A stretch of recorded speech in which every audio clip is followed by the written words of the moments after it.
रोटी वक्त पर पलट देनी चाहिए, नहीं पलटी जाए तो रोटी जल जाती है। ये शब्द शरद पवार के हैं। उन्हीं का एक पॉलिटिकल डायलॉग है जो उन्होंने अप्रैल में बोला था। बेटी को पार्टी की कमान और भतीजों को किनारे करने से पहले बोला था। इसके बाद जो हुआ वो भी आपको पता ही है, लेकिन बता देते हैं एक बार फिर से, क्योंकि भतीजे अजीत पवार ने वो रोटी पलट दी। तब भी पवार को समझने वालों ने कहा था कि हो ना हो इसके पीछे भी पवार का ही गेम है। कांग्रेस और INDIA अलायंस को शरद पवार पर तब तो शक नहीं हुआ था, लेकिन अब हो रहा है। पुणे में अजीत पवार से सीक्रेट मीटिंग के बाद शरद पवार का सस्पेंस का सब्जेक्ट बने हुए हैं। महाराष्ट्र कांग्रेस के नेता विजय वडेट्टीवार ने कहा है कि इस मीटिंग में अजीत पवार बीजेपी का ऑफर लेकर आए थे। ऑफर यह था कि बीजेपी के साथ आ जाएं, केंद्र में 2 मंत्री पद मिलेंगे। इस नेता ने यह भी दावा किया कि पीएम मोदी ने अजीत पवार के सामने कंडीशन भी रखी है कि सीएम बनना है तो पहले शरद पवार को साथ लाओ। एक और बड़े नेता ने दावा किया है कि शरद पवार को नीति आयोग का चेयरमैन बनाने का भी ऑफर दिया गया है। इस खुलासे या दावे के बाद महाराष्ट्र की महाविकास आघाड़ी 2 हिस्सों में बढ़ गई है। कुछ कांग्रेसी कह रहे हैं कि शरद पवार अपनी पोजीशन क्लियर करें, बताए कि सच क्या है, क्या पकड़ा है। कुछ कांग्रेसी ऊपर भरोसा दिखा रहे हैं कि पवार साहब का पलटने का सवाल ही नहीं उठता। शरद पवार की तरफ से बेटी सुप्रिया सुले ने जवाब दिया, कहा कि उन्हें कैसे किसी ऑफर की खबर नहीं है। कांग्रेस को लेकर उनके तेवर तीखे भी दिखे। सुप्रिया ने पूछा कि कांग्रेसियों ने ऐसे बयान क्यों दिए।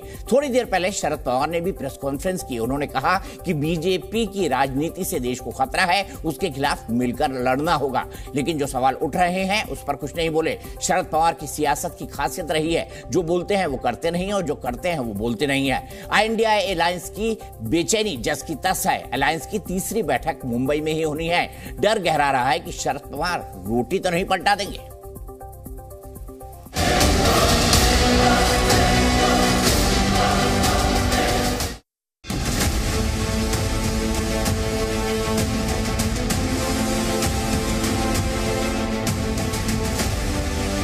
नरेंद्र मोदीजींनी अट घातली या देशाच्या पंतप्रधानांनी। शरद पवार साहेब आले तरच तुम्हाला मुख्यमंत्री होता येईल, अन्यथा तुम्हाला मुख्यमंत्री जे काही तुम्ही स्वप्न बाळगून आहे ते काही पूर्ण होणार नाही। मुझे किसी ने कोई ऑफर नहीं दिया है। सिर्फ 15 अगस्त का एक बड़ा सेल चल रहा है बहुत जगह, वो ऑफर मुझे पता है, बाकी कोई ऑफर नहीं। हमारे कांग्रेस के तरफ से कोई भी पवार साहब के बारे में संभ्रम नहीं है। जो जनता में संभ्रम हुआ है, जिस तरह से लोगों में बातें चल रही है, उसके बारे में हमने उनको अवगत कराया। जनता में कोई संभ्रम नहीं। मैं एक बार शरद पवार जी ने बोल दिया कि मैं किसी के साथ भी नहीं जाऊंगा, मैं फुले शाहू अम्बेडकर की विचारधारा नहीं छोड़ूंगा।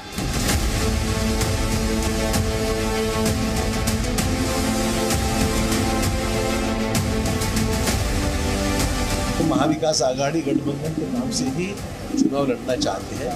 जो कोई कंफ्यूजन निर्माण MCP के वजह से हुआ है, मैंने वही कहा कि जितना वो जल्दी स्पष्ट करो उतना बेहतर है।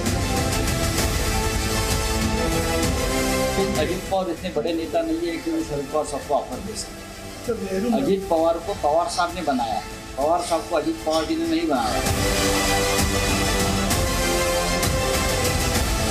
भारतीय जनता पार्टी आणि त्यांचे सरकारी आणि त्यांचे राज्यकर्ते समाजामध्ये धर्मामध्ये विविध भाषिकांच्यामध्ये विभाजन कसं होईल।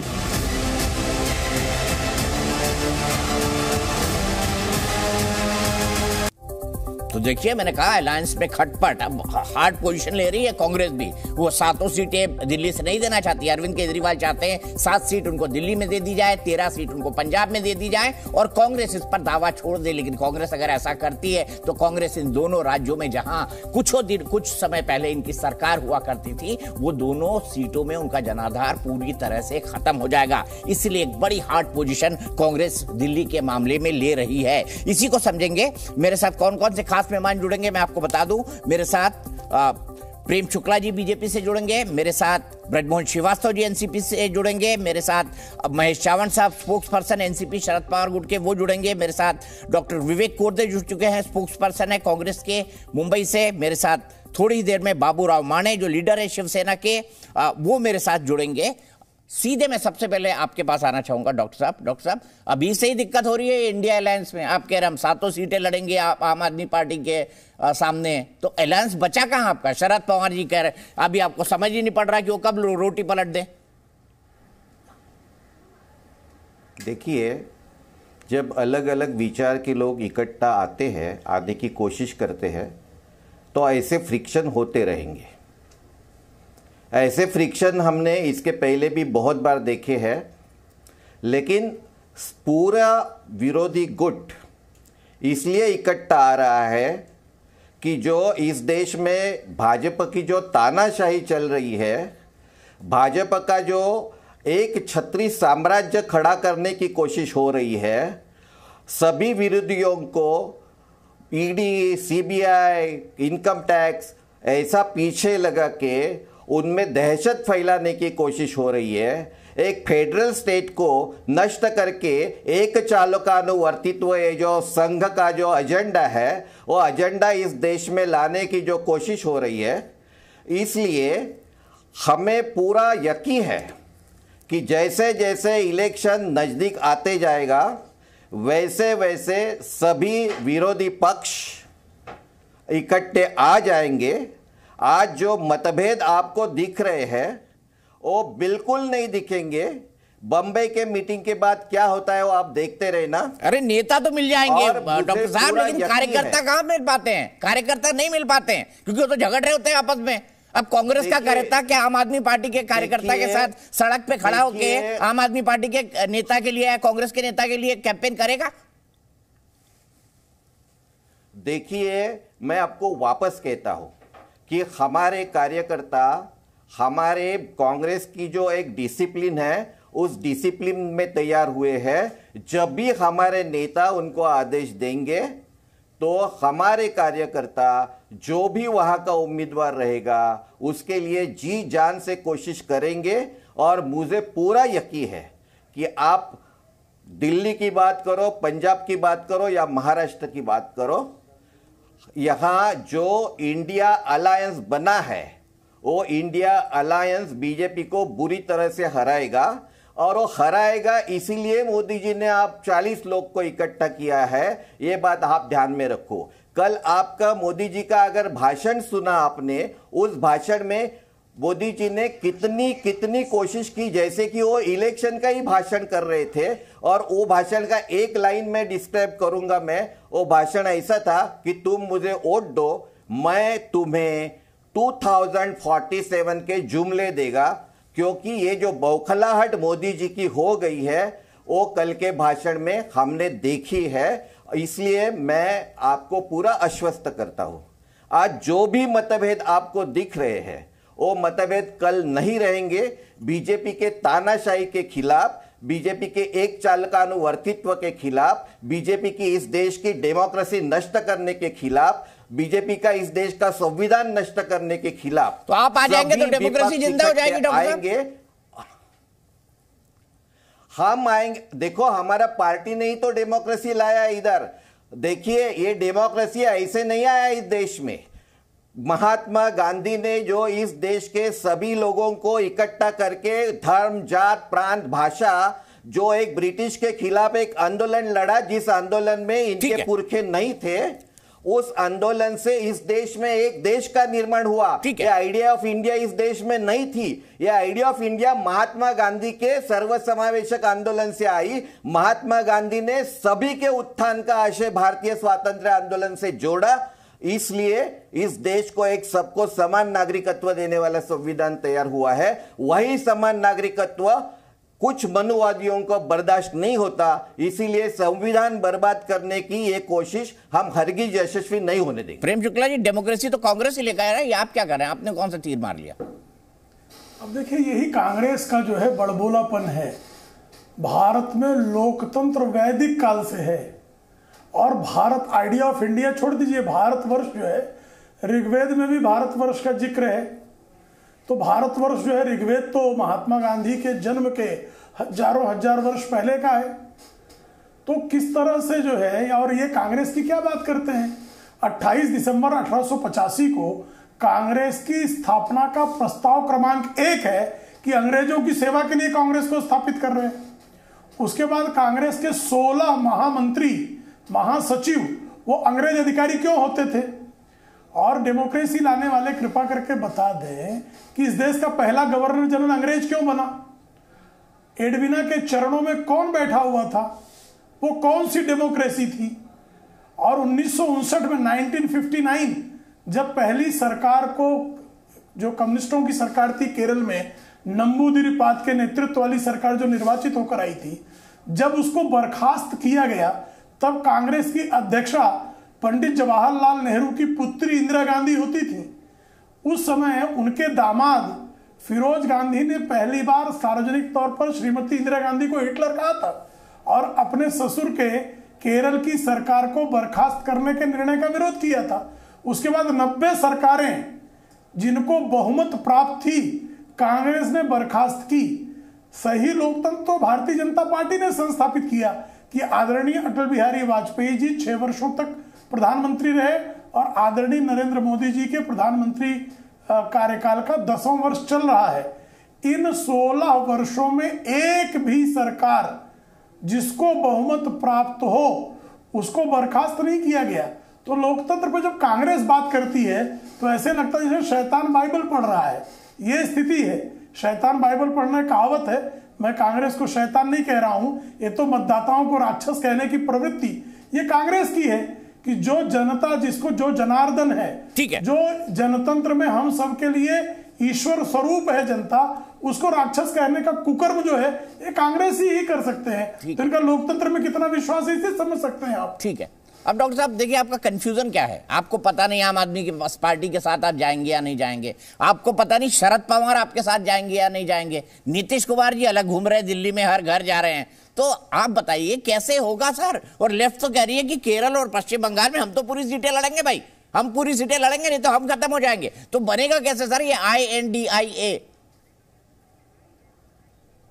देखिए, मैं पहले ही कहा था, मैं वापस आपको कहता हूं, शरद पवार जी की जो बात है, शरद पवार जी ये इंडिया अलायंस के वरिष्ठ नेता है और शरद पवार जी की क्रेडेंशियल सेक्युलर है। तो सेक्युलर पार्टी करके परिवारवादी भी है उनकी क्रेडेंशियल, परिवार की राजनीति करते हैं डॉक्टर गोडसे साहब, और एकदम से भतीजे से ज्यादा प्रेम आ गया। देखिए, आप बार बार भतीजे से मिलते हैं, सीक्रेटली मिलते हैं, अपने घर में नहीं मिलते हैं, एक बिजनेसमैन के घर में मिलते हैं। आपको वापस देखिए, वो भतीजे को मिलना कोई अपराध नहीं है। उस भतीजे को मिलना जो बीजेपी में हाल ही में गया है और जिसको टास्क दिया गया है कि शरद पवार को साथ लाना है। ये दावे शरद पवार जी के बारे में हम दावे के साथ ये कहेंगे कि आज तक शरद पवार जी को ऐसे बहुत मौके थे जो बीजेपी ज्वाइन कर सकते थे। शरद पवार एक सेक्युलर नेता है। महाराष्ट्र एक प्रोग्रेसिव बनाने में शरद पवार जी का बड़ा हाथ है। महाराष्ट्र में महिलाओं का आरक्षण हो, पहली बार महाराष्ट्र ने दिया है। विद्यापीठ का नामांतर हो, वो शरद पवार जी ने कांग्रेस के नेतृत्व में किया है। तो हमें इस बारे में कोई शक नहीं है कि शरद पवार जी अपना जो सेक्युलर पार्टी उन्होंने बनाई है, वो पार्टी कभी भी भाजपा के साथ नहीं जाएगी। तो बोलते ना रोटी पलट देते हैं, नहीं तो जल जाती है। केजरीवाल पलट नहीं दे डॉक्टर साहब, यही लोग कयास लगा रहे हैं। वो बोलते हैं जल जाती है रोटी अगर पलटे ना तो कहीं ऐसा तो नहीं आपके गठबंधन की रोटी बराबर है। शरद पवार जी को जब लगेगा कि रोटी जल रही है तो वापस पलट देंगे और हमें पूरा विश्वास है कि शरद पवार जी इस इंडिया गठबंधन के साथ रहेंगे और इस गठबंधन की जीत में उनका बहुत बड़ा हाथ रहेगा। रही बात यहां इस देश के डेमोक्रेसी की, कौन सी बात करते हैं? 5000 साल पहले इस देश में डेमोक्रेसी थी। इस देश में मनुस्मृति का राज चलता था और हर एक वर्ण के लिए अलग अलग कानून थे। ये कौन से मुंह से बात करते हैं मनुस्मृति से? मनुस्मृति वाले ये मनुवादी लोग डेमोक्रेसी की बात करते हैं और हमें बोलते हैं हम राक्षस है, हम शैतान है। अरे शैतान तो आप है, शैतान तो आप है जो ये डेमोक्रेसी को नष्ट करने निकले हैं, जिस डेमोक्रेसी को बनाने में आपका कोई सहयोग नहीं था। प्रेम शुक्ला जी, आप डेमोक्रेसी को नष्ट करने के लिए निकले हैं, ये सीधा सीधा आरोप है डॉक्टर विवेक गोडसे का। देखिए, और आप उनकी तो तरह मनुस्मृति को मानने वाले लोग हैं सर। उनकी तरह की मैं अभद्रता नहीं कर सकता। मनुस्मृति का कौन सा संस्करण पढ़ा इन्होंने, जरा इनसे पूछिए। मनुस्मृति तो स्वयं डॉक्टर बाबा साहब आम्बेडकर ने भी कोट किया है बारंबार अपने आर्टिकल्स में, लेखों में। और जो है इस देश में गणतंत्र मनुस्मृति के पहले का है। गण शब्द जो है गणतंत्र में कहां से आया, कितना वो कहां से आया मुझे बताइए ना जरा। आप बड़े ज्ञानी हैं, गण शब्द कहां से आया? अगर भारत में गणतंत्र नहीं था तो गण शब्द की उत्पत्ति कहां से हुई? गणपति शब्द की उत्पत्ति कहां से हुई? गणतंत्र शब्द की उत्पत्ति कहां से हुई? अंग्रेजी का शब्द है, ये संस्कृत का शब्द है। भारत में गणतंत्र की जननी भारत है। और ये जवाहरलाल नेहरू के डिस्कवरी करने से इंडिया डिस्कवर नहीं हुआ।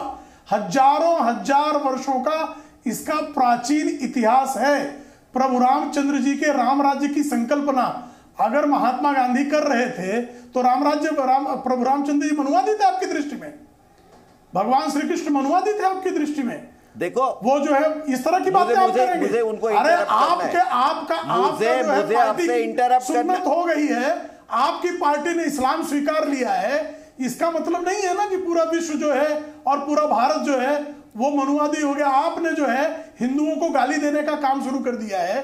जनतंत्र में जनता जो सबसे श्रेष्ठ होती है उसको राक्षस कहने का कुकर्म आप लोग करते हैं। आप जो है प्रभु रामचंद्र जी को अपमानित करने का कुकर्म करते हैं।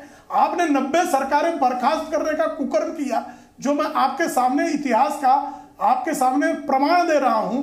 1959 का प्रमाण दे रहा हूं। पहली सरकार नंबूदिरीपाद की सरकार बर्खास्त करने से लेके 90 सरकारें बर्खास्त करने का कुत्सित कुकर्म आपने किया। आपातकाल आपने लाया। ये आप डॉक्टर बाबा साहब आम्बेडकर जो संविधान का निर्माण किया, जब उन्होंने पहली बार त्यागपत्र दिया मंत्रिमंडल से तो संसद में उनको अपना वक्तव्य नहीं रखने दिया। ये आपकी तानाशाही थी, आपके पुरखों की। डॉक्टर बाबा साहब आम्बेडकर को अपना वक्तव्य रखने के लिए संसद में अवसर न देने के कारण उनको संसद के बाहर अपना त्याग पत्र के बाद का वक्तव्य देना पड़ा। यह आपका इतिहास और कलंकित इतिहास है। आपका इतिहास भ्रष्टाचार, आपका इतिहास तुष्टीकरण, आपका इतिहास एक परिवार विशेष को सारा जो है परिवार तंत्र को लोकतंत्र कहने का आपका इतिहास रहा है। और ये मैं प्रमाण के साथ कह रहा हूं। आप एक प्रमाण हमारे विरुद्ध नहीं दे सकते, एक प्रमाण। मैं आपके विरुद्ध जो है पल पल प्रमाण दे सकता हूं। आपकी ऐसी स्थिति रही है। इस देश में हाईकोर्ट ने श्रीमती इंदिरा गांधी के निर्वाचन को भ्रष्टाचार के आधार पर रद्द किया तो आपने तत्काल जो है आपातकाल लगा दिया। इससे बड़ी तानाशाही क्या हो सकती है जी? इसका कोई उत्तर है आपके पास? ठीक है डॉक्टर साहब रुक जाइए थोड़ा, मैं आपके पास आऊंगा। आप प्रेम शुक्ला जी के बातों का भी जवाब दीजिएगा। लेकिन मुझे महेश चौहान और ब्रजमोहन जी से बात करनी है सर। रोटी पलट ना जाए, मेरे को डर लग रहा है। मुझे चांस देना पड़ेगा। गण की बात मैं स्पष्ट करूंगा। मैं गण की बात स्पष्ट करना चाहता हूं। अभी मेरे साथ डिबेट में जुड़ रहे हैं, मैं सबको भरपूर मौका देता हूं और मैं कभी बीच में जब तक बहुत जरूरी ना हो नहीं टोकता। अब महेश चौहान जी मुझे बताइए, रोटी किसके घर की जल रही है? अजीत पवार साहब के घर की जल रही है, शरद पवार साहब के घर की जल रही है, जो बार बार पलटने के लिए शरद पवार को अजीत पवार से मिलना पड़ता है? किसके घर में रोटी जल रही है सर? देखिए, रोटी किसके घर में जल रही है ये सवाल ही नहीं पैदा होता है। ये जो अभी शरद पवार जी और अजीत पवार जी की मीटिंग के बारे में बातें हो रही है, ये शरद पवार जी ने भी क्लियर किया है, ये क्लैरिफिकेशन उन्होंने दिया है कि ये जो मीटिंग थी वो सीक्रेट मीटिंग थी नहीं। वो उन्होंने माना है कि वो मीटिंग की। उन्होंने कहा है कि वो परिवार की मीटिंग थी। अजीत पवार जी परिवार के सदस्य हैं, वो उनके भतीजे हैं और उनके कुछ पर्सनल काम के लिए उन्होंने उनको आकर मिलना चाहा और वो उनसे मिले। अभी सीक्रेट मीटिंग की जो बात हो रही है दीपक जी, सर मुझे एक बात बताइए सर, अपनी ये जब से अजीत पवार ने रोटी पलट के चाचा के तवे को ही फेंक दिया है, उसके बाद से ये चाचा भतीजे का प्रेम कुछ ज्यादा नहीं हो गया महेश जी? मिल ही रहे हैं। इतने कितने पारिवारिक काम आ गए सर, अभी तक तो साथ ही थे। देखिए, पहली 3 जो मीटिंग हुई वो 3 मीटिंग के बारे में आपको पता है दीपक जी। पहली मीटिंग ये थी कि शरद पवार जी की पत्नी, उनकी जो इनकी चाची लगती है अजीत पवार जी की, उनकी तबीयत खराब थी, उनको हॉस्पिटलाइज किया गया था। तो हॉस्पिटल से आने के बाद उनको मिलने के लिए गए थे, ये पहली बात हुई। उसकी बाद की जो 2 मीटिंग्स थी वो मीटिंग्स यशवंतराव चव्हाण प्रतिष्ठान में हुई। उसमें प्रफुल्ल पटेल जी, अजीत पवार जी और विधायक जो उस तरफ गए वो लोग उनको मिलने गए थे। और वो क्यों गए थे, उन्होंने प्रेस लेकर प्रेस के सामने आकर खुद अजीत पवार जी और प्रफुल्ल पटेल जी ने तभी बताया था। तो ये जो अभी मीटिंग थी ये पारिवारिक मीटिंग थी। तो ये मीटिंग शरद पवार जी ने खुद ने कहा है कि ये पारिवारिक मीटिंग थी, ये चोरी छिपे की हुई मीटिंग नहीं थी। वो मीटिंग के बाद मीटिंग भी हुई पुणे के उद्योगपति के घर, मीटिंग हुई, ये भी जानकारी हमको। अब मुझे बताओ, चाचा भतीजा को मिलना है, पारिवारिक कारणों से मिलना है, तो किसी तीसरे के घर क्यों मिलेंगे भाई? देखिए, दोनों भी अपने काम की वजह से पुणे में नहीं रहते। वो पुणे के हैं, बारामती के हैं, लेकिन वो मुंबई में ज़्यादातर रहते। और तभी संसद का सेशन चालू था तो वो शरद पवार जी दिल्ली में भी रहते थे। पुणे में 2 अलग अलग कार्यक्रमों को उपस्थित रहने के लिए शरद पवार जी और अजित पवार जी गए थे। उधर एक पुल का, फ्लाईओवर का उद्घाटन था, उसके लिए अजित पवार जी गए थे। और शरद पवार जी एक उधर शुगर इंडस्ट्री में उसका जो वसंतदादा इंस्टीट्यूट है उनका कार्यक्रम था, वो कार्यक्रम के लिए गए थे। उस दिन अगर वो बिजनेसमैन जो है उन्होंने उनके घर पे कुछ दावत दी थी, इसलिए ये गए थे। और उनको जब अजित पवार जी को पता चला कि शरद पवार जी वहां पर है तो उनसे मिलने वो वहां चले गए। अभी मैं ये बात आपको बताना चाह रहा हूँ कि शरद पवार जी ने खुद ने कहा कि ये मीटिंग थी नहीं। अब मुझे समझ नहीं आता ये संयोग है या प्रयोग है, क्योंकि शरद पवार जी की राजनीति सब जानते हैं। देखिए, मार्च में उन्होंने सोनिया गांधी का विरोध करके जो है कांग्रेस छोड़ी, एनसीपी बनाई, और ठीक 7 या 8 महीने बाद ठंड के अंदर चुनाव हुए थे और उन्होंने कांग्रेस के साथ ही सरकार बना ली, एनसीपी के साथ। तो ये संयोग हो रहा है अजित पवार जी से मिलने का, ये प्रयोग हो रहा है? दीपक जी, देखिए, अगर आपने ये बात छेड़ी है 1999 की, तो मैं आपको एक क्लैरिफिकेशन इस पर देना चाहूँगा। यह ज़रूर हुआ था कि उनके विदेशी मूल को ऑब्जेक्शन शरद पवार जी ने लिया था और उस ऑब्जेक्शन की वजह से उन्हें पार्टी से निकाला गया था।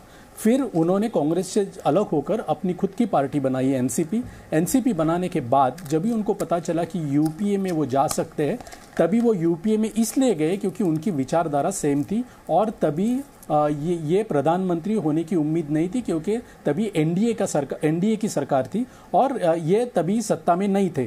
तो जिस विदेशी मूल की वजह से शरद पवार जी अलग हो गए थे वो मुद्दा ही नहीं रहा था, इसलिए वो समान विचारधारा होने के कारण उनसे जुड़ गए। अभी ये बीजेपी की जाने की जो अटकलें पैदा होती है, निर्माण की जाती है, संभ्रम किया जाता है, तो दीपक जी अभी मैं आपको 1999 में वापस लेके जाऊंगा। 1999 में जब भी शरद पवार जी अलग हुए थे तभी भी उनके सामने ऑफर्स थी, जो आज उनके सामने ऑफर्स है ऐसे कहा जाता है, वो ऑफर्स बीजेपी की तरफ से तभी भी उनके पास थी। आज 24 साल हुए, 24 साल के बाद भी हम ऑफर्स के बारे में ही बात कर रहे हैं, लेकिन इस 24 साल में कभी भी शरद पवार जी बीजेपी के साथ गए नहीं। वो समान विचारधारा जिनकी है वो यूपीए के साथ रहे और आज इंडिया के साथ है, महाराष्ट्र में एमवीए के साथ है। तो मैं यह स्पष्ट करना चाहता हूँ, जैसे शरद पवार जी खुद कई बार कह चुके हैं कि हम बीजेपी के साथ किसी भी हालात में नहीं जाएंगे क्योंकि उनकी नीतियाँ और उनकी विचारधारा हमें सूट नहीं करती। हम धर्मनिरपेक्षता मानने वाले और लोकतंत्र मानने वाले पार्टी में से बिलोंग करते हैं और ऐसी समान विचारधारा की पार्टियों के साथ ही हम लोग जुड़े रहेंगे। ठीक है, मैं ब्रजमोहन जी के पास चलता हूँ। ब्रजमोहन जी, बड़े सारे चाचा भतीजा में बड़ा प्रेम जाग गया है। ब्रजमोहन जी, क्या है इसके पीछे? कौन सा ऑफर है अजित पवार के पास शरद पवार के लिए? हमसे भी साझा कीजिए, देश से भी साझा कीजिए। टीवी पे तो आता रहता है कि अजित पवार जो बोल रहे हैं कि नीति आयोग का चेयरमैन ले लो, कैबिनेट मत बर्थ ले लो, 2 एक सुप्रिया सुले के लिए ले लो। क्या है ये ऑफर, क्या है ब्रजमोहन जी?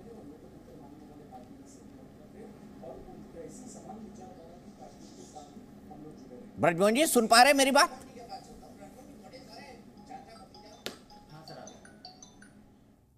ठीक है, मैं सीधे यही सवाल प्रेम शुक्ला जी से लेता हूं। प्रेम शुक्ला जी, किसकी रोटी पलटेंगे शरद पवार इस बार?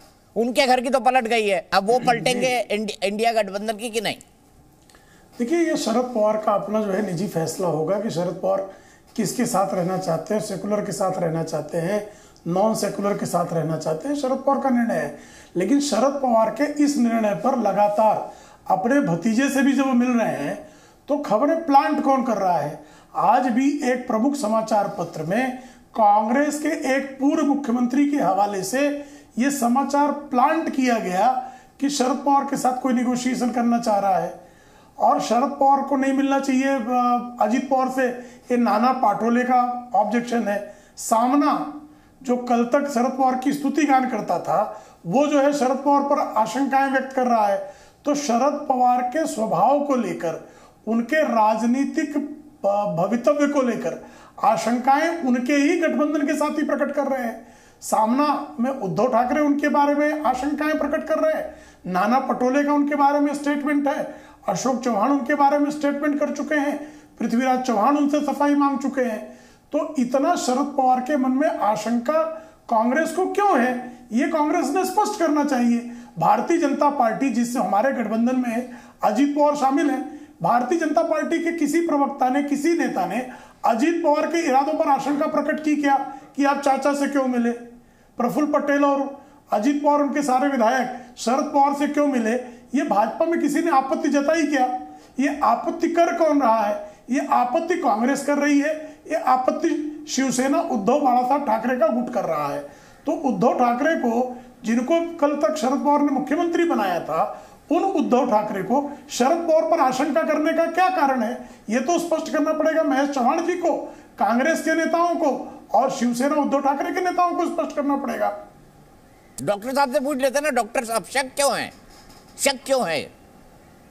शक तो है ना डॉक्टर साहब, शरद पवार पे शक तो है ना आपको? आप ही कह रहे हैं, आप ही के नेता कह रहे हैं, वो विवेक, आप ही के एक पूर्व मुख्यमंत्री कह रहे हैं कि अजीत पवार को मिलना चाहिए, शरद पवार को नहीं मिलना चाहिए, नहीं मिलना चाहिए।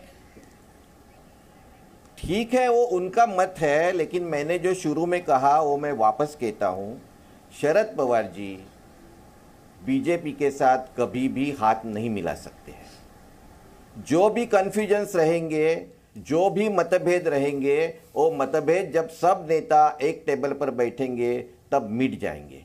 अभी ये ऐसे वक्तव्य राजनीति में चलते रहते हैं, चलते रहेंगे, लेकिन शरद पवार जी के बारे में हमें पूरा यकीन है कि वो बीजेपी जैसे कम्युनल पार्टी के साथ नहीं जा सकते। मैं अभी थोड़ा सा जवाब देना चाहता हूं, जो उन्होंने अलग अलग आरोप किए। सबसे पहले महात्मा गांधी की बात की कि महात्मा गांधी के राम को हम बदनाम कर रहे हैं। महात्मा गांधी के राम को भाजपा बदनाम कर रहा है, महात्मा गांधी के राम को आरएसएस बदनाम कर रहा है, महात्मा गांधी के राज को बजरंग दल बदनाम। ऐसा ना बोलो डॉक्टर साहब, राम का नाम बहुत बड़ा होता है, कोई भी चाहे बदनाम नहीं कर सकता ना। आप ना वो, उनका आरोप भी गलत है और आप जो बोल रहे हैं वो भी गलत है। राम नाम के सहारे तो दुनिया चल रही है सर। ठीक है, मैं मान लेता हूं, मैं मान लेता हूं कि मैंने गलत बोला, समझो। उन्होंने मान लेने को तैयार है क्या? वो राम को बदनाम कर रहे हैं। नहीं, मुझे बोलने दो, पूरा बोलने दो। महात्मा को स्थापित करने की बात देखिए जो है आदरणीय महात्मा गांधी कर रहे थे, ये सत्य नहीं है। और रामराज स्थापित करना, रामराज लोकतंत्र था कि नहीं था, ये मेरा प्रश्न गलत कहां से है? वही मैं रामराज लोकतंत्र था कि नहीं था? बोलने दो, मुझे बोलने दो। और अगर रामराज स्थापित करने की बात महात्मा गांधी कर रहे थे तो लोकतंत्र था कि नहीं था? वो देखिए, मुझे लोकतंत्र की कल्पना कहां से ली महात्मा गांधी ने? डॉक्टर साहब को क्या लेने दीजिए ना। आपने जरा बोलने दो ना, आप बीच में क्यों बोल रहे हो? मैं बोल रहा हूं कि आपके बीच में? नहीं, मुझे दीपक जी ने कहा गलत बोल रहे हैं, इसलिए मैं सफाई दे रहा हूं। देखिए, मैं मेरे वक्तव्य से अगर राम की बदनामी हुई होगी तो मैं मेरा वक्तव्य पीछे लेता हूं, सिर्फ पीछे नहीं लेता, मैं माफी मांगता हूं। लेकिन मेरा ऐसा कोई उद्देश्य नहीं था। मैं जो बात करना चाहता हूं, मैं गांधी का राम समझाने चाहता हूं। आपने वो नहीं पढ़ा है, सिर्फ गांधी का राम पढ़ा है। और वो गांधी का हे राम करते हुए गांधी की हत्या जिस विचारधारा ने की है ना, वो विचारधारा ही गांधी को बदनाम कर रही है। मैं ये बोल रहा हूं। मैं आपको बताता हूं, गांधी का राम ये था, गांधी ने खुद लिखा है कि मेरे मन में जो राम है वो प्रत्यक्ष में अस्तित्व था, वो ऐतिहासिक पुरुष था या पौराणिक पुरुष था, इसके बारे में मुझे कुछ कहना नहीं है। मेरा रामराज ये परमोच्च लोकशाही का रामराज है, जिसमें गरीब से गरीब आदमी को तुरंत न्याय मिल जाएगा। मेरे रामराज्य में माइक्रो माइनॉरिटी की बात सुनी जाएगी और मेरा रामराज्य गरीब के लिए एक ऐसी ये निर्माण करेगा कि उसको दुख से, पूरे दुख से मुक्ति मिलेगी। अभी राम, भाजपा का जो राम हिंसा के लिए यूज किया जाता है, राम का नाम इलेक्शन के लिए यूज किया जाता है, उस राम की ये विचारधारा बदनामी करती है। दूसरी बात, गणराज्य की बात की, गणपति शब्द कहां से आया मुझे पूछा जा रहा है। गण थे, इस देश में एक प्रकार का गणराज्य था, लेकिन वो गणराज्य आम आदमी के लिए नहीं था। वो गणराज्य के जो अधिकारी थे, मताधिकारी थे, वो मताधिकारी मिलिट्री यानी सैन्य के सेनापति थे। वो होगा तो सेनापतियों का एक तरह से गणराज्य था। आज की जो हम प्रजातंत्र कहते हैं। डॉक्टर साहब ऐसा ना कहिए, आप इतने समझदार हैं, ये ओवर जनरलाइजेशन, अभी लास्ट अति सामान्यीकरण कि नहीं वो तो गण अलग थे, जनता से उनका कोई जुड़ाव नहीं था। नहीं, ये सरदारों की आप पढ़िए वो सरदारों के सरदार थे, वो मिलिट्री मैन थे, उनके प्रमुख थे, उनका वो गणराज्य था। उससे सर सेनापति एक होता था, मंत्री एक होता था, प्रतिनिधि एक कहते थे, ठीक वैसी व्यवस्था। लेकिन उसको आप डेमोक्रेसी नहीं बोल सकते। डेमोक्रेसी उसी को बोलते हैं जो परिभाषा वेस्ट से आई हो, पश्चिम से जो डेमोक्रेसी की परिभाषा आई हो उसी को माने डॉक्टर साहब हम। देखिए आज की जो डेमोक्रेसी है जिसमें यूनिवर्सल फ्रेंचाइज है, उस तरह की डेमोक्रेसी यहां कभी भी नहीं थी। और जो कानून का बुक था वो मनुस्मृति थी, वो मनुस्मृति ने ये कहा है कि न स्त्रीम स्वातंत्र्यम। डॉक्टर साहब एक बात बताइए, आपने मनुस्मृति पढ़ी है और पढ़ी है तो क्या वर्जन पढ़ा है मुझे बताइए। को शिक्षा का अधिकार नहीं दिया।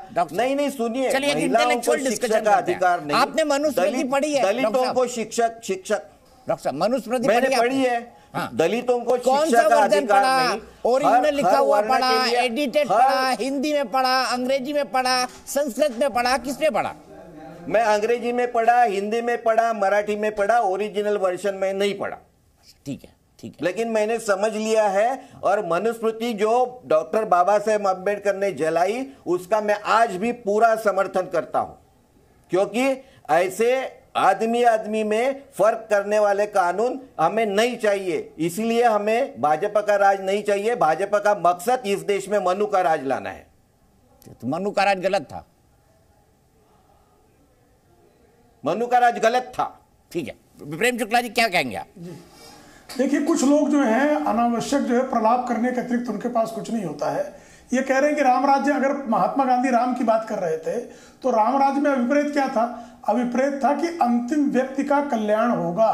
किसी एक धोबी भी खड़ा होकर अगर सीता जी पर आरोप लगाता है तो उसको भी न्याय देने की व्यवस्था उस राम राज्य में की जाती है। दैहिक दैविक भौतिक तापा, राम राज काहू नहीं व्यापा। और आज पहली बार जो है इस देश में, क्या पूरी दुनिया में 80 करोड़ लोगों का खाद्यान्न, उनका पेट भरने का प्रबंध कभी नेहरू के कार्यकाल में हुआ, इंदिरा जी के कार्यकाल में हुआ, मनमोहन सिंह के कार्यकाल में हुआ? नहीं हुआ।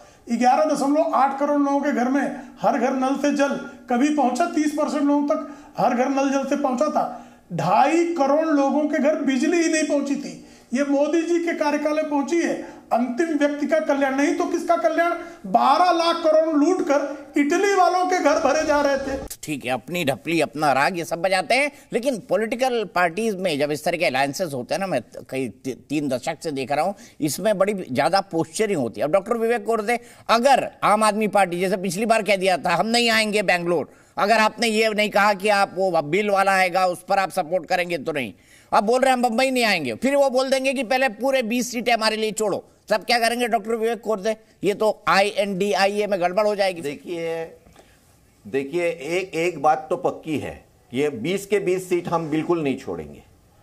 हमारी पार्टी एक बड़ी पार्टी है। पिछले लोकसभा के इलेक्शन में दिल्ली में हमने उनसे ज़्यादा परसेंटेज वोट पाए हैं। सन्मान्य तड़जोड़ होगी, सन्मान्य समझौता होगा, ऐसी आज भी हमें उम्मीद है और हमें इसके लिए इंतज़ार करना चाहिए। मैंने पहले भी कहा, ऐसे वक्तव्य तो होते रहेंगे। हम अलग अलग विचार के एक दूसरे के खिलाफ लड़े हुए लोग हैं, हमको इकट्ठा आने में थोड़ा समय लगेगा। अभी से इससे कोई निष्कर्ष निकालना और ये नहीं आएंगे वो नहीं आएंगे ऐसा कहना मुझे ठीक नहीं लगता है। अरे सर मैं नहीं कह रहा हूं, मैं तो आपको इतिहास बता रहा हूं कि ऐसा ही करते हैं अरविंद केजरीवाल, जो कह देते हैं हम नहीं आएंगे। वो क्रिकेट कैसा खेलता है कि बल्ला भी उनका, स्टंप भी उनके, बॉल भी उनकी। देखिए वो लेके चले जाते हैं, घर में बंद कर देते हैं, बोले कि नहीं खेल नहीं होगा। मैं समझता हूँ मैं ऐसा समझता हूँ कि 5-7 साल में जो उनको अनुभव आए हैं उनसे उनको भी समझ में आ रहा है कि क्या हो रहा है। उन्होंने ही तो कहा था ना कि भाजपा फेडरल स्टेट को बर्बाद करने जा रहा है। तो ये सब सोच विचार विमर्श करेंगे, कुछ न कुछ रास्ता इसमें से निकालेगा, ऐसी उम्मीद क्यों नहीं रखे? ठीक है, ये क्यों? मैं प्रेम शुक्ला जी आपके पास जवाब के लिए आऊंगा। कई सारी बातें डॉक्टर साहब ने करी और आपका जवाब मैंने बीच में काट भी दिया था प्रेम शुक्ला जी, लेकिन ब्रजमोहन श्रीवास्तव जी, मैंने 2 बार उनसे सवाल पूछा, सुन नहीं पाए। ब्रजमोहन श्रीवास्तव जी जो मैं जानना चाहता हूँ, भाई अजीत पवार ने तो चाचा के घर की रोटी छोड़िए तवा ही पलट दिया, सिलेंडर लेके भाग गए।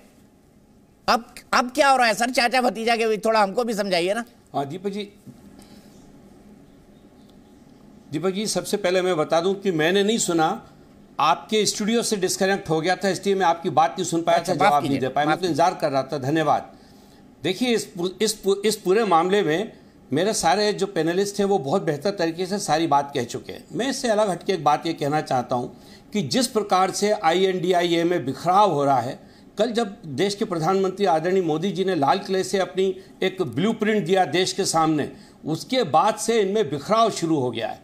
और उस बिखराव के कारण उस उद्बोधन के बाद आप देखिए कि INDI के जो साथी हैं वो कुछ तो भी बोल रहे हैं, और उस कुछ तो भी बोलने में वो महाराष्ट्र के ऊपर भी प्रहार कर रहे हैं, महाराष्ट्र पे भी बोल रहे हैं। तो मैं ये कहना चाहता हूँ बहुत ही स्पष्ट तरीके से कि अजीत दादा पवार और आदरणीय प्रफुल्ल पटेल जी के साथ हम लोग पूरी ताकत के साथ NDA का हिस्सा हैं, और हम लोगों की हर कोशिश होगी कि इस देश में फिर से आदरणीय नरेंद्र मोदी जी के नेतृत्व में NDA पूरी ताकत के साथ चुनाव जीते, और 2024 में फिर से हमारे देश के प्रधानमंत्री के रूप में आदरणीय नरेंद्र मोदी जी लाल किले से अपनी बात कहें। ये हम लोगों की कोशिश है। इसके लिए आदरणीय अजीत दादा और आदरणीय प्रफुल्ल पटेल पूरी तौर से सक्रिय हैं। इसमें किसी प्रकार का कहीं हम लोगों को हमारे स्तर पर किसी प्रकार का ना तो कोई संशय है। अच्छा, इसके लिए बड़े पवार साहब यानी शरद पवार साहब ऊपर से समर्थन कर रहे हैं आपके इस कॉज के लिए कि अंदर से कर रहे हैं? देखिए, आदरणीय शरद पवार जी के मामले में मैं कहने का अधिकार नहीं रखता। वो देश के बहुत वरिष्ठ नेता हैं, और ये राष्ट्रवादी कांग्रेस पार्टी अंततः उन्हीं की बनाई हुई है। आज अगर मेरी और आपकी बात भी हो पा रही है तो उनकी कृपा के कारण ही हम बात कर पा रहे हैं। ये फैसला उनको लेना है, और मैं जानता हूं कि वो जो भी फैसला लेंगे बेहतर होगा, देश हित में होगा और महाराष्ट्र के हित में होगा, इसका हम लोगों को विश्वास है। और यही विश्वास आदरणीय महेश भाई ने भी इस बात को बहुत स्पष्ट रूप से कहा है। आप मोदी जी के साथ आ गए, ये देश हित में है कि नहीं है? मतांतर है। अच्छा, आप मोदी जी के साथ आ गए, ये देश हित में है कि नहीं है? जी, आप मोदी जी के साथ आ गए, ये देश में हित में है या नहीं? निश्चित रूप से हम लोग आए इसलिए हैं। तो शरद पवार को भी यही करना चाहिए ना, देश हित के लिए आगे आना चाहिए। मोदी जी के साथ आप समझाइए ब्रजमोहन जी उनको, आप तो पुराने साथी हो, आप समझाइए, आ जाइए साथ। हम लोग तो नहीं, मैं साथी नहीं हूं, मैं उनका फॉलोअर हूं। साथी बहुत बड़ी बात है, आदरणीय पवार साहब का साथी नहीं, मैं उनका फॉलोअर हूं, वो मेरे नेता हैं। हम लोग समझाने की कोशिश कर रहे हैं, लेकिन अभी तक हम लोगों को सफलता नहीं मिली है। यही बात तो सारी देख लीजिए, लगातार हम लोग भी कह रहे हैं, साहब समझा रहे हैं। देखिए, आ जाइए, आ जाइए डॉक्टर पवार साहब को लेना है। खतरे की घंटी यहाँ भी है, आपके बाद आपके पास घंटियां कई जगह, आपकी 26 की 26 घंटियां बंधी हुई है कांग्रेस के माथे पे। मैं बार बार ये बात कह रहा हूं, आप अगर शरद पवार जी की बात कर रहे हो, मैंने बार बार ये कहा है कि महाराष्ट्र की आज की सरकार है ना, वो 3 पहिए उनके 3 दिशा में है। एक पहिया है वो पुणे की तरफ देखता है, दूसरा पहिया नागपुर की तरफ देखता है, तीसरा पहिया ठाणा की तरफ देखता है, और उसमें उनको उधर का इंजन खींचता है। उनमें ही तालमेल नहीं है। हर 15 दिन में न्यूज़ आती है कि ये मुख्यमंत्री बनेंगे, फिर कभी हमारे मुख्यमंत्री गांव चले जाते हैं, तो वो उसके ऊपर हम बिल्कुल ध्यान नहीं देते। इसीलिए दादा को वापस बुलाया, जबकि एक बहुमत थी, पूर्ण बहुमत, कि भाजपा की ये पूरी खातरी थी कि आने वाले इलेक्शन में उनका जो शिवसेना और भाजपा का गठबंधन जीतेगा नहीं, इसलिए और डबल इंजन से कुछ काम नहीं चलने वाला, इसलिए अजीत दादा को उसमें सम्मिलित किया है। और ये 3 पहिए की जो पहली बहुत मजाक उड़ाते थे कि ये 3 पहिए की सरकार है, 3 पहिए की गाड़ी है, अब ये 3 पहिए की रिक्शा है, और उनके तीनों पहिए अलग अलग दिशा में जा रहे हैं और इंजन खींच रहे हैं। उसके साथ कौन जा रहा है अभी तक हमको समझा नहीं। हर 15 दिन में कुछ न कुछ बवाल मचता है। दादा मुख्यमंत्री साहब, यही बात तो शरद पवार जी के लिए भी सही है, ये लोग कि वो भी 3 तरफ खींच रहे हैं। एक आदमी उनको ठाणे की तरफ खींचता है, जितेंद्र आव्हाड, एक आदमी पुणे की तरफ खींचता है उनको, और तीसरी सुप्रिया जी दिल्ली की तरफ खींचती है। शरद पवार जी में भी तो यही लागू होता है। जितेंद्र नहीं, मुझे शरद पवार जी एक परिपक्व राजनीतिज्ञ है, उनको इस तरह से कोई खींच नहीं सकता। मेरे पहले प्रवक्ता ने, मैं नाम नहीं देख पाया हूं क्योंकि मेरे सामने टीवी नहीं है, उन्होंने जो कहा शरद पवार एक देश का हित होगा ऐसा निर्णय लेंगे, इस बात से मैं 100% सहमत हूं। और शरद पवार कभी भी मतलब आप मानते हैं अजीत पवार का निर्णय देश हित में नहीं है? भाजपा के साथ वो भी तो आपके उप मुख्यमंत्री थे। अजीत पवार का निर्णय देश हित में नहीं है। जो लोग इस देश के जातिवादी पार्टी को साथ देते हैं उनका निर्णय देश के हित में कभी नहीं हो सकता। इस देश का सेक्युलर क्रेडेंशियल जो लोग नष्ट करना चाहते हैं उनका निर्णय देश हित में नहीं हो सकता, उनके हित में हो सकता है। अभी उनका क्या हित हो गया प्रेम शुक्ला जी, आपके कंक्लूडिंग रिमार्क डॉक्टर साहब ने भी कई बात कही, आपको INDIA का कश्मकश भी पता लग गई, ब्रजमोहन जी की बात पता लग गई, चावड़ साहब की बात पता लग गई, अब आप क्या कहेंगे? देखिए भाई, शरद पवार पर आशंका कांग्रेस क्यों कर रही है? पृथ्वीराज चौहान भाजपा के नेता है क्या? अशोक चौहान भाजपा के नेता है क्या? नाना पटोले भाजपा के नेता है क्या? डॉक्टर विवेक कोरडे से छोटे नेता है क्या? पृथ्वीराज चौहान, अशोक चौहान और नाना पटोले की बात राहुल गांधी नहीं सुनते हैं और डॉक्टर विवेक कोरडे की सुनते हैं, ऐसा है क्या? तो ऐसा नहीं है। तो शरद पवार के संदर्भ में आशंकाएं ये प्रकट कर रहे हैं। आम आदमी पार्टी के बारे में जो बयान है वो अनिल चौधरी का है, जो दिल्ली कांग्रेस के अध्यक्ष हैं। और दिल्ली कांग्रेस का अध्यक्ष अगर दिल्ली में कहता है कि हम सातों की सातों सीटें लड़ेंगे, तो उसकी बात पर भरोसा किया जाए कि महाराष्ट्र में बैठे डॉक्टर विवेक कोरडे की बात पर भरोसा किया जाए, यह भी तो तय करना पड़ेगा ना। और अगर आपने स्वयं देखा कि किस तरह से अरविंद केजरीवाल ने कांग्रेस की छाती पर चढ़ करके, हम बेंगलोर तभी आएंगे जब आप हमको सेवा विधेयक पर समर्थन देंगे तब आएंगे, और कांग्रेस को दुम दबा के केजरीवाल के सामने दबना पड़ा। आज अगर वही कांग्रेस का दिल्ली का प्रदेश अध्यक्ष ये कह रहा है कि मैं सबसे ज्यादा बुरी सरकार मानता हूं अरविंद केजरीवाल की सरकार को, जीरो नंबर दे रहे हो, जीरो नंबर दे रहा है, तो अनिल चौधरी को ये निकाल दे या तो पार्टी से कि भाई अगर राहुल गांधी, श्रीमती सोनिया गांधी, मल्लिकार्जुन खड़गे अगर अनिल चौधरी की बात से असहमत है, तो ये तो बड़े अनुशासन वाली पार्टी विवेक कोरडे बता रहे थे ना। तो डॉक्टर कोरडे साहब, आप अनिल चौधरी को कारण बताओ, नोटिस जारी कर दीजिए कि भाई आप जो हैं, जो घमंडिया गठबंधन है, उस घमंडिया गठबंधन के एक साथी के बारे में अनर्गल आप बातें कर रहे हैं, तो इन पर कार्रवाई होनी चाहिए। कार्रवाई हो रही है क्या? तो सिर्फ फुटबॉल जो है ये इनके घर में चल रहा है, और उस सिर्फ फुटबॉल पर टिप्पणी हम करें तो हम जो है हमारा, और हम सांप्रदायिक हो गए। साफ सांप्रदायिकता की हद ये थी कि आप कहते थे कि मुसलमानों का इस देश के संसाधनों पर पहला अधिकार है। इससे अधिक विकृत सांप्रदायिक प्रधानमंत्री इस देश में कैसे हो सकता था? आपकी जो अध्यक्षा थी श्रीमती सोनिया गांधी, वो लक्षित हिंसा विधेयक ला रही थी ताकि हिंदुओं को परमानेंट जो है इस देश का 2ym दर्जे का नागरिक बना दिया जाए। भगवा आतंकवाद, हिंदू आतंकवाद, ये शब्द किसने फ्लोट किया जी इस देश में? हिंदुओं को आतंकवादी, मैं यहीं पर रुकूंगा प्रेम शुक्ला जी। किसने किया? डॉक्टर साहब फिर कभी एक दिन बैठेंगे। ब्रजमोहन जी माफ कीजिएगा, महेश भाई, आप सब लोग हाथ उठा रहे थे, लेकिन समय की अपनी मर्यादा होती है, समय की अपनी सीमा होती है।